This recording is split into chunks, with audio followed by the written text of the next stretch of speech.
चाय से शुरू हुई थी सरकार और गाय पे अटक गई और विकास की मौसी 10 साल में रास्ते में भटक गई। अरे अभी तो शुरुआत है, ये तो ट्रेलर है, पिक्चर बाकी है। सर, इस देश के लोगों का यही है किस्सा कि जिसको जिताया वो राजा की तरह जाएगा और जिन्होंने जिताया वो फकीर की तरह। अरे उधर वाले, बता इसमें बुरा क्या है, हवा के 4 झोंके अगर इधर से भी गुजर जाए तो। नाउ कमिंग, ये बोलते हैं कि गाय हमारी माता है पर माँ की रक्षा करना इन्हें नहीं आता है। मैडम, मैं बस ये कहना चाहती हूँ कि इस बीजेपी सरकार ने पिछले 10 सालों में इस देश के लिए क्या किया, उससे बड़ी तालिका बनेगी कि 10 साल में क्या क्या कर सकते थे पर किया नहीं। 2014 में जो किसान मोदी है तो मुमकिन है सोच के और अच्छे दिन के ख्वाब देख के बीजेपी को वोट दे रहा था, आज 10 साल बाद वो बोलता है कि मोदी है तो नामुमकिन है। शायद अभी वो किसान है भी नहीं। तो इसीलिए मैं बोलना चाहती हूँ कि समय बड़ा महत्वपूर्ण होता है अध्यक्ष महोदय, और बड़ा बलवान। बंगाली में हम एक बात बोलते हैं कि समय गेले साधन होबे ना। इसका मतलब यही है कि अगर समय चला गया तो साधना नहीं होगी, अगर भक्त रूठ गए तो आराधना नहीं होगी। और 3 से 303 से 240 के आंकड़े बोलते हैं कि इस बार जो आप चले गए तो दोबारा लौटने की संभावना नहीं होगी।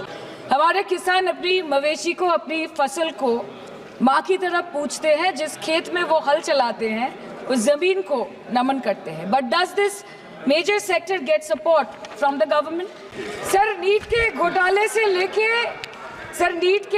से लेके जीएसटी के बोझ तक, एयरपोर्ट की छत टूट जाने से लेके रेल पटरी से छूट जाने तक, तृणमूल कांग्रेस के सदस्य, हर सांसद देश के हर गंभीर मुद्दे पर चर्चा करेंगे। बस यही आपको बोलना था।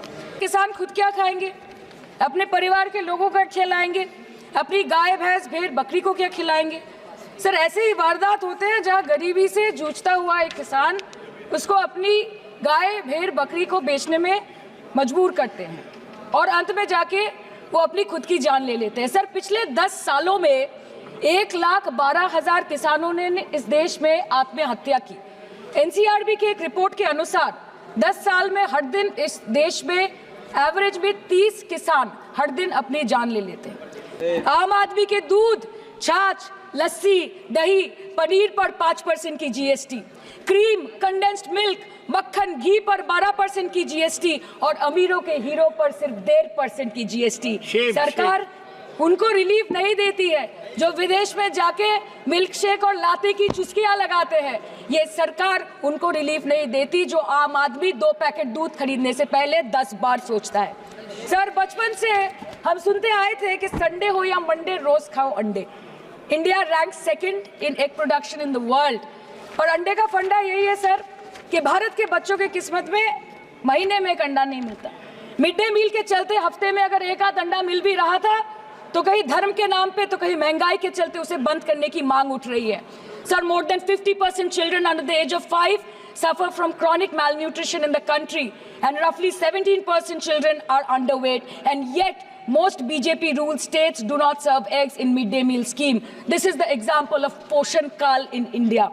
Sir, चाय से शुरू हुई थी और गाय पर आ गई सरकार।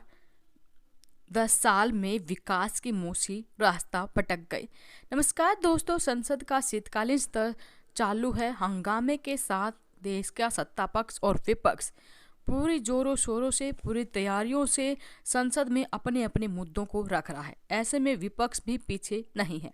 विपक्ष जो है वो सरकार की नाकामियों को गिनाते हुए उन पर सीधे तौर पर तंज कसते नजर आ रहा है। ऐसे में ये वीडियो टीएमसी की सांसद सयानी घोष का काफ़ी वायरल हुआ है, जिसमें उन्होंने विकास की मौसी रास्ता भटक गई ये कहकर मोदी सरकार पर तंज कसा है। बीजेपी पर तंज कसते हुए वो कह रही हैं कि सरकार ने चाय से शुरू किया था और वो गाय पर आकर अटक गई।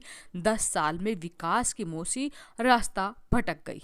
ये बोलते हुए उन्होंने कहा कि वो बोलते थे कि गाय हमारी माता है लेकिन माँ की रक्षा करना इन्हें नहीं आता है। इस देश के लोगों का यही एक किस्सा है, जिसको जिताया वो राजा की तरह जाएगा और जिन्होंने जिताया वो फकीर की तरह जाएगा। वहीं उन्होंने आगे कहा कि सरकार उन्हें रिलीफ नहीं देती है जो विदेश में जाकर मिल्क शेक की चुस्कियां लगाते हैं। ये सरकार उनको रिलीफ नहीं देती है जो आम आदमी 2 पैकेट दूध खरीदने से पहले 10 बार सोचता है। शियानी ने कहा कि हम बचपन से सुनते हैं संडे हो या मंडे, रोज खाओ अंडे। अंडे अंडे का तो फंडा ही यही है सर, भारत के बच्चों की किस्मत में महीने में एक अंडा भी नहीं मिलता है।